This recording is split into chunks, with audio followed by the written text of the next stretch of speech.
Discuss करेंगे part number 5 हमारा ओशियानोग्राफी का, और इस वीडियो को लेके आ रहा हूँ मैं, मेरा नाम। सो आगे बढ़ते हैं, कोर्सेज आपके आते हैं और अपने फ्रेंड्स को बता सकते हैं।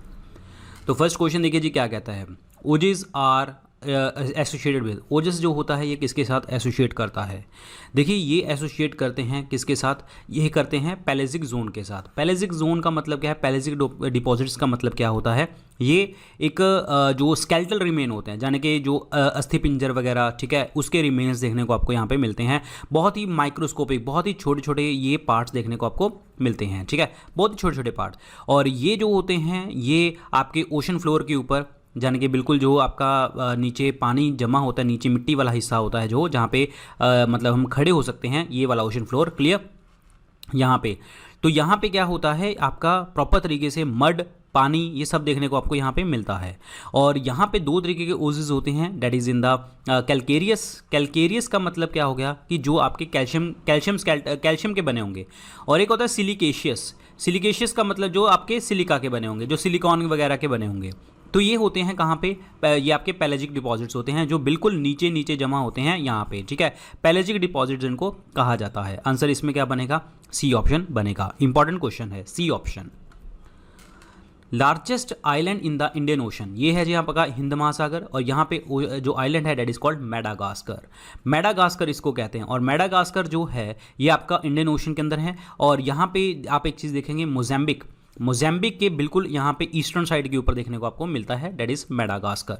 आंसर इसमें a option is the correct answer, Madagascar is the right one. Current which flow lower latitude to the higher latitudes are called. देखिए ये क्वेश्चन थोड़ा सा आपको ध्यान से समझना है, क्योंकि डेफिनेशन वाला क्वेश्चन है ये, ठीक है, ध्यान से समझना है। क्या कि देखिए दो तरीके के करंट होते हैं, एक आपका कोल्ड करंट होता है और एक आपका वार्म करंट होता है, ठीक है, मतलब एक ठंडा एक गर्म। ठंडे के ऊपर बात कर रहे हैं हम, कोल्ड करंट के ऊपर बात कर रहे हैं। ये हमेशा जो कोल्ड करंट होता है ये हमेशा जाएगा कहाँ पे, वार्म वाटर की तरफ, ठीक है, ये कहाँ पे जाएगा, हमेशा वार्म वाटर की तरफ, गर्म पानी की तरफ। कब जाएगा, कहाँ पे जाएगा, हाई लैटिट्यूड से लोअर लैटिट्यूड की तरफ, यानी कि उच्च अक्षांश से नीचे अक्षांश तक जाएगा।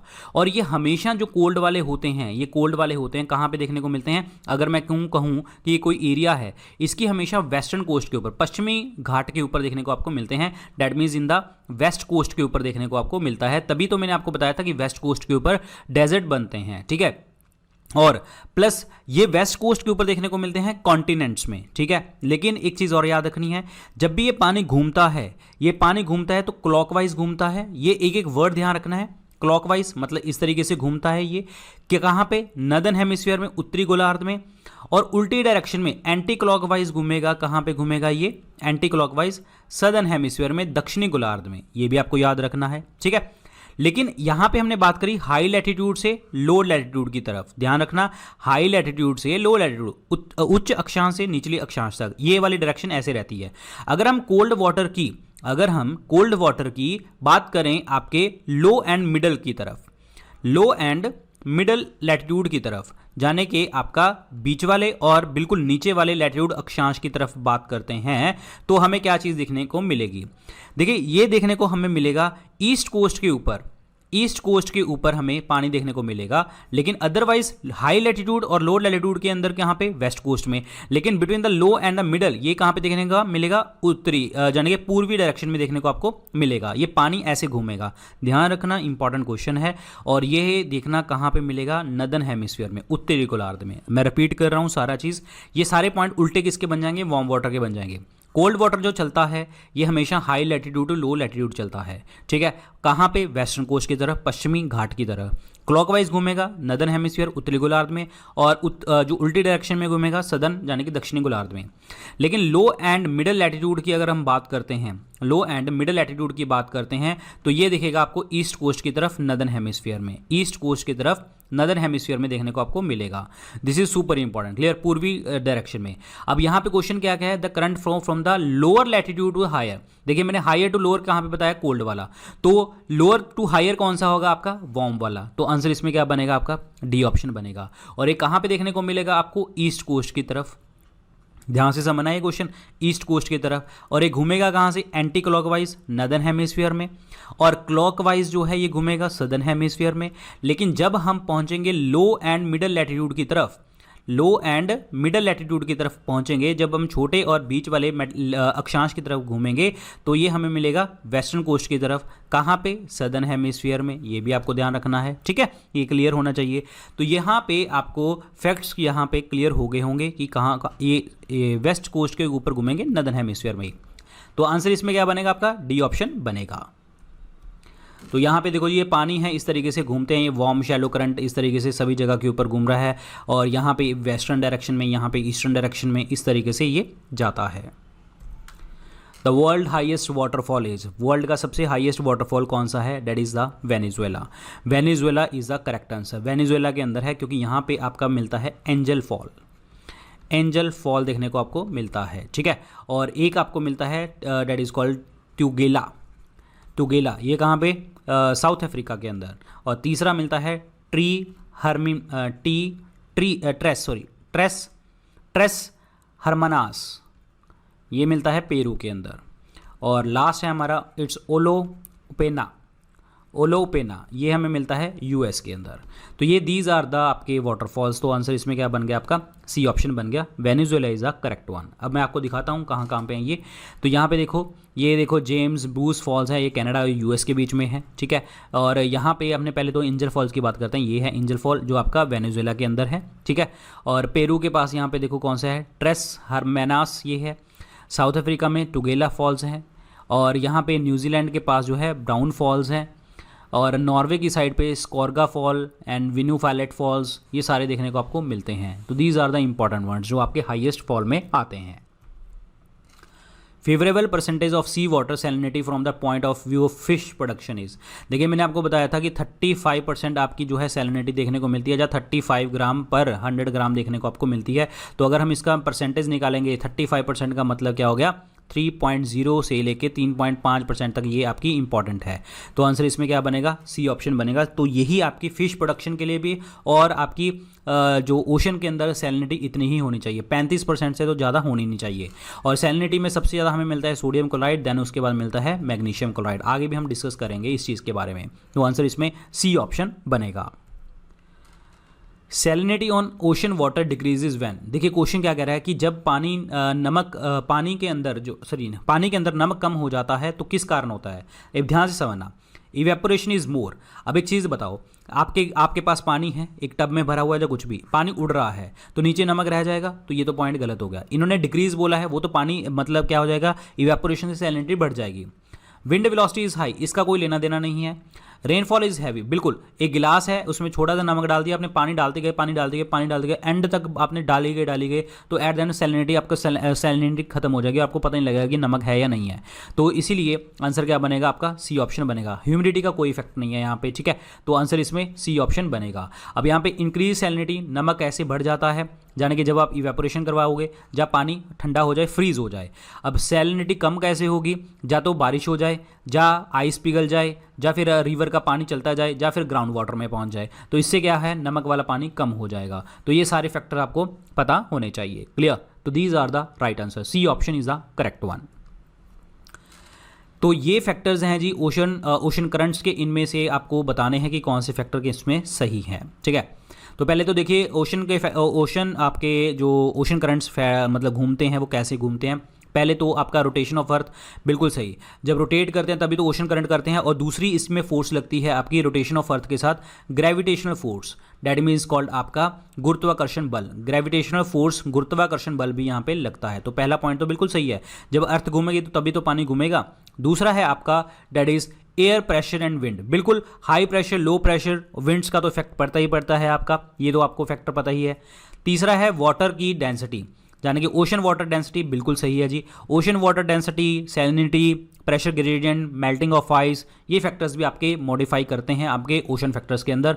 Revolution of earth, revolution of earth कोई मैटर नहीं करता, रोटेशन मैटर करती है, ना कि रेवोल्यूशन।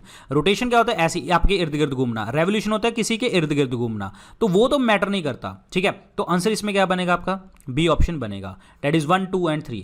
जब रेवोल्यूशन होता है, जब भी रेवोल्यूशन होता है, आप ऐसे ऐसे करते हो, तो आपके सीजन्स बनते हैं।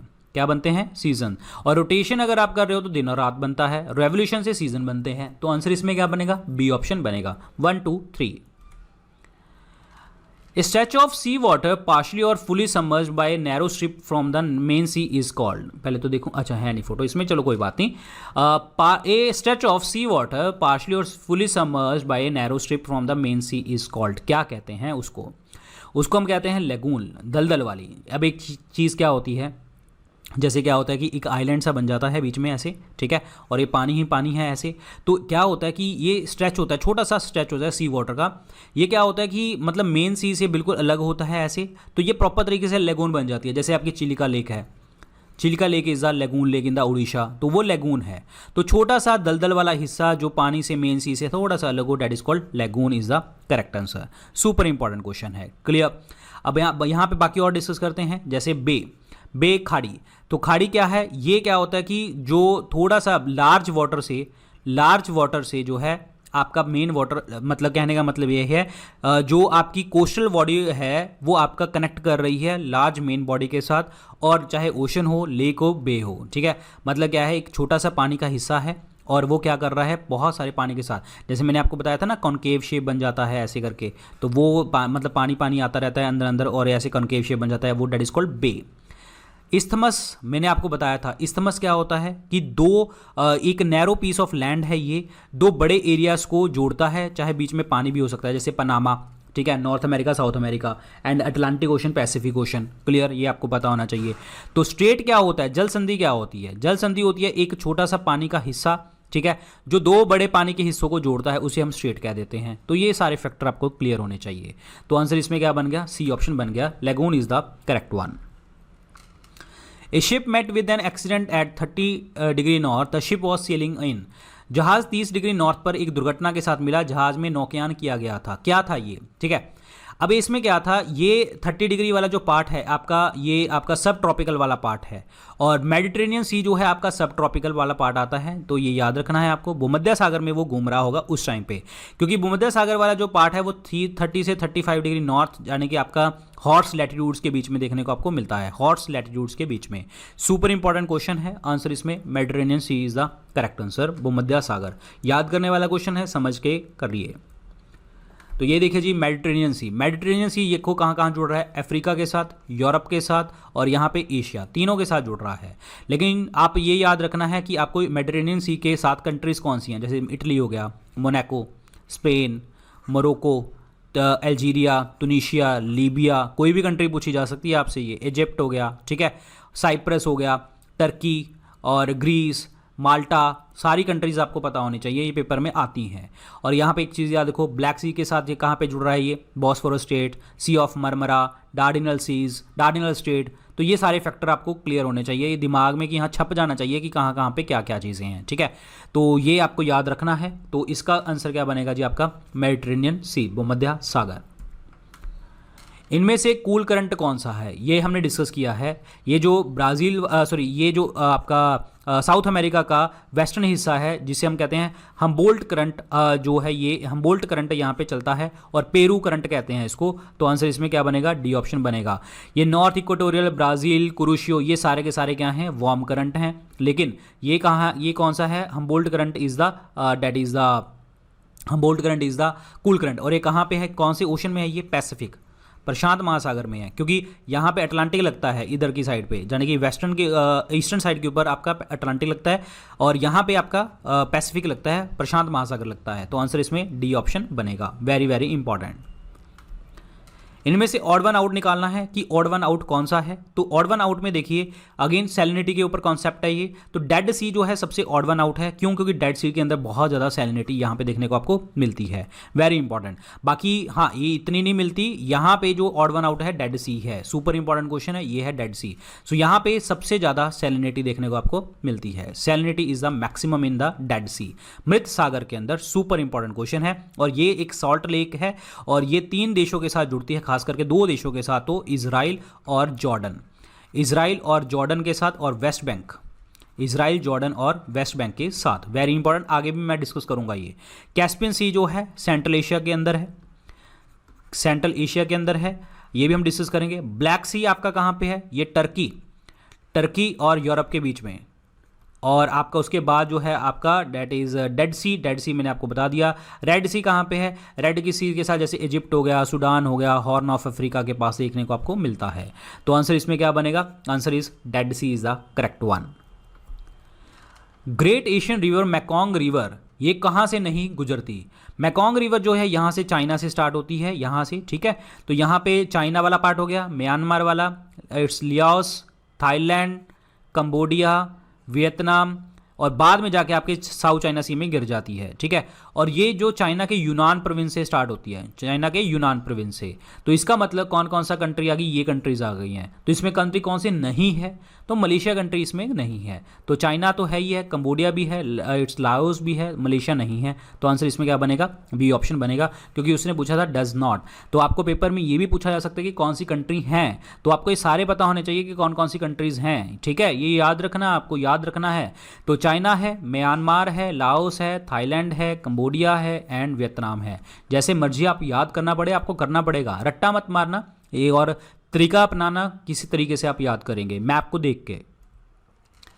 Ocean current transfer heat from, ये अभी हमने डिस्कस किया था। ओशन करंट जो ट्रांसफर करते हैं हीट, वो हमेशा लोअर टू हायर लैटिट्यूड करते हैं। तो डी ऑप्शन क्या बनेगा? राइट आंसर बनेगा। और अगर मैं बात करता हूँ हीट लोअर लैटिट्यूड्स को करते हैं। लोअर लैटिट्यूड्स में आपका इक्वेटर होता है और हायर लैटिट्यूड्स में आपके पोल वाला एरिया होता है। सो इक्वेटर टू पोल जो होती है हमारी हीट ट्रांसफर देखने को आपको मिलता है। Super important, clear. और कोल्ड करंट मैंने आपको बताया था कि वेस्टर्न कोस्ट की तरफ चलता है और ये क्लॉकवाइज घूमता है कहाँ पे? नदर्न हेमिस्फीयर में, और एंटी क्लॉकवाइज घूमता है आपका सदर्न हेमिस्फीयर में, जो हमने डिस्कस किया था। और ये आपके दोनों आपके उसके साथ जुड़ता है। लेकिन अगर हम बात करते हैं नदर्न हेमिस्फीयर की, कोल्ड की बात कर रहा हूं, कोल्ड करंट की, नदर्न हेमिस्फीयर में देखें तो ये कहां पे घूमता है? आपका ईस्ट कोस्ट में। ऑलरेडी हम डिस्कस कर चुके हैं। और इसका उल्टा इसका उल्टा गर्म पानी वाला धारा होगी। तो इस क्वेश्चन का जो आंसर बनेगा वो बनेगा d option, that is lower to higher latitude. Answer is d. The coast of Norway is an example of, Norway का तट जो है इसका एक उदाहरण है। ये किस चीज का उदाहरण है? तो ये जोड कोस्ट है। मैंने आपको अभी अगर याद हो, आपको एक्सप्लेनेशन में बताया था, जोड क्या होता है? एक क्लिफ बन जाती है इस तरीके से, ठीक है। तो क्लिफ बन जाती है ऐसे, और ये किसके कारण होता है? ये ग्लेशियल के कारण, ग्लेशियल एक्शन के कारण देखने को आपको मिलता है, जाने कि आपका बर्फ वगैरह के कारण देखने को मिलता है। नो डाउट कि यहाँ पे आपके जो केव्स वगैरह ऐसे बन जाती हैं, हवा पानी का इफेक्ट चलता है, लेकिन मेनली ग्लेशियर में चलता है ये चीज़ें। तो आंसर इसमें क्या बनेगा? बी ऑप्शन बनेगा। Fjord coast is the correct one. Very very important, clear. और यहाँ पे लिखा हुआ है रिया कोस्ट। रिया कोस्ट पता होना चाहिए आपको। रिया कोस्ट जो होता है ये होता है आपका पार्शली सबमर्ज्ड, मतलब पूरी तरीके से सबमर्ज नहीं है, पार्शली सबमर्ज्ड है, मतलब थोड़ा सा पानी, मतलब पानी के अंदर चीज़ है। और ये अनग्लेशिएटेड रिवर वैली के अंदर, अनग्लेशिएटेड यानी कि जो रिवर वैली जो है जो आपका बर्फ से नहीं घिरी हुई, तो पार्शियल सबमर्जेंस देखने को आपको मिलेगी वहाँ पे। तो उसमें आपका जो कोस्टल वाला हिस्सा है वो नीचे दबा हुआ नजर आएगा, लेकिन वहाँ पे जो है बर्फ नहीं होगी। जैसे जोड कोस्ट में मैंने आपको बताया कि जोड कोस्ट के अंदर क्या होता है? बर्फ वाला देखने को आपको मिलता है, ग्लेशियर वाला पार्ट देखने को मिलता है। लेकिन रिया कोस्ट में जो है बर्फ वाला पार्ट नहीं देखने को मिलेगा। पेलेजिक कोस्ट मैंने आपको बताया था बिल्कुल बॉटम की तरफ, जो आपके ओशन फ्लोर के बिल्कुल बॉटम की तरफ। तो आंसर इसमें क्या बन गया? आपका बी ऑप्शन बन गया राइट आंसर। तो ये कथन बताने हैं जी कौन से सही हैं। तो देखिए जी पहला कथन कौन सा सही है?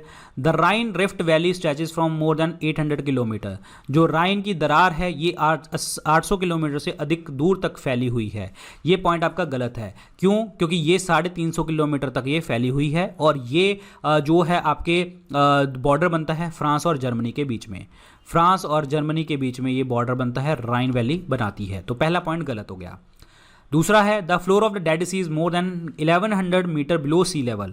ये पॉइंट जो है आपका गलत है, क्योंकि 1100 ना होके 430 मीटर के आसपास जो है आपका बिल्कुल लोअर लेवल तक जाती है। तो ये पॉइंट भी आपका गलत हो गया। और डेड सी मैंने आपको बताया था सबसे ज़्यादा नमक वाला है।